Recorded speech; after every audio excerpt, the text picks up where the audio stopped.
So, hello, chess lovers. We we today see a common word we call the Queen's Gambit. You may have heard this term before, and you might have even played. It starts with D4 for white, and your usual opponent will play D4. In this position, many of you go for the Bishop F4 as the learned system, or there are a lot of other openings. Today we'll see C4, the Queen's Gambit. Here, the plan is that if black takes this, then white center is really strong, and we can just develop here, develop this, and this quickly the bishop takes the pawn. Let's quickly check it by example. Defending this pawn, in attacking, and defending. Finally tries to castle, takes this g6 and a bishop here. And now look at this game. We have this pawn that can easily get pushed, putting pressure at the diagonal, and there are just a lot of problems. So, and now I can just go castles, h4, g2, g3, and play the common opening. And easily white is in a plus position. Computer says it's 0.1. You can play bishop here, you can play push. Of course, that becomes a small blunder since here is a double pawn. But yeah, you can in the near future after playing bishop here, finally knight takes and push. And yeah, you can try for all this, but you can just take it or there are a lot of possibilities you can think at that time. But today we will be seeing the DTC. We will be seeing the Queen's Gambit decline variation. This goes into the Marshall, so you wouldn't be doing that. And this E6 is called the Queen Gambit decline. The plan with E6 is not to capture, since that would become into a good advantage for white. So white does not want to capture, since this will just go into an equal position, but white is playing for the win. So white will try to play more aggressive. Knight c3, building pressure at this point. Okay, you'll just defend this. And here there are two options for you. You can play g6.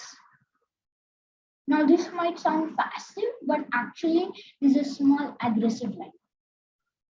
After g6, g3, g6, and bishop g7. Here it continues the normal, and here you get the chance to play aggressive. e4. All three center squares are controlled by us. These are the center, and we have two pawns attacking this, one pawn attacking this. The entire center is under attack.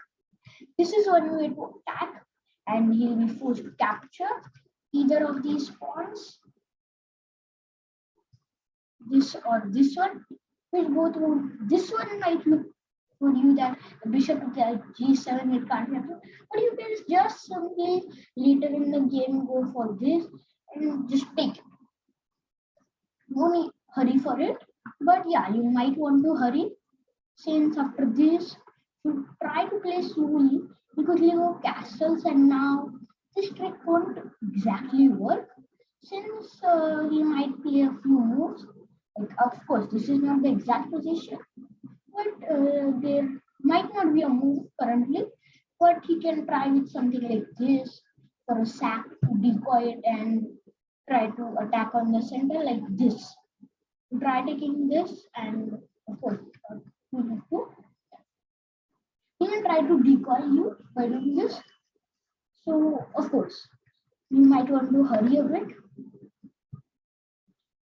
This is the aggressive line. But if you want to also be seeing the aggressive line, you'll be seeing the easy line, e3. Or you have a choice, knight f3. You can continue with g6 trying to just go castles. Or here's another option of just developing the knight to put some pressure. Either way, we'll check g6 since black usually plays defensive, and we'll continue with our e3.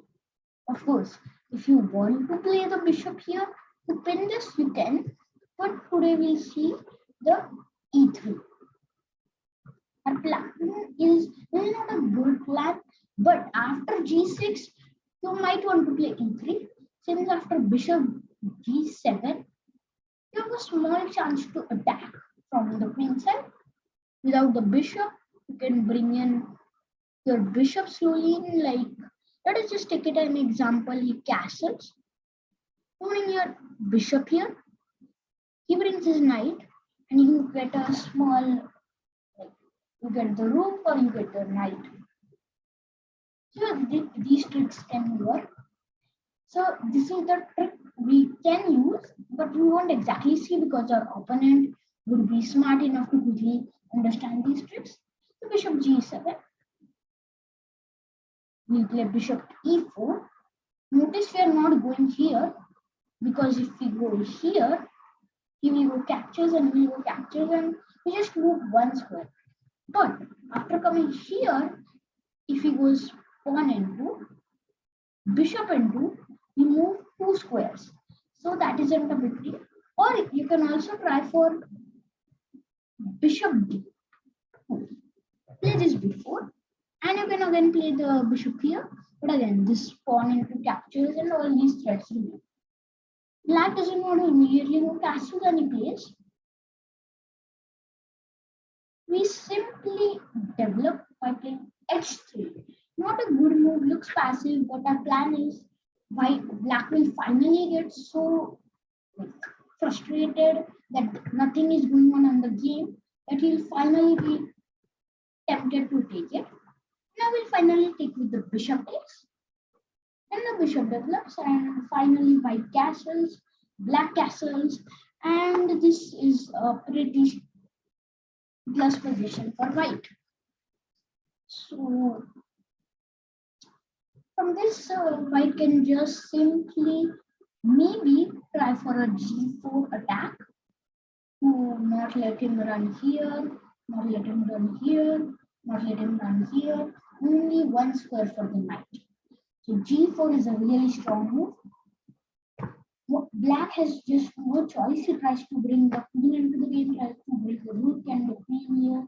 Then the bishop comes out and tries to strike him. White decides to open two fronts to attack.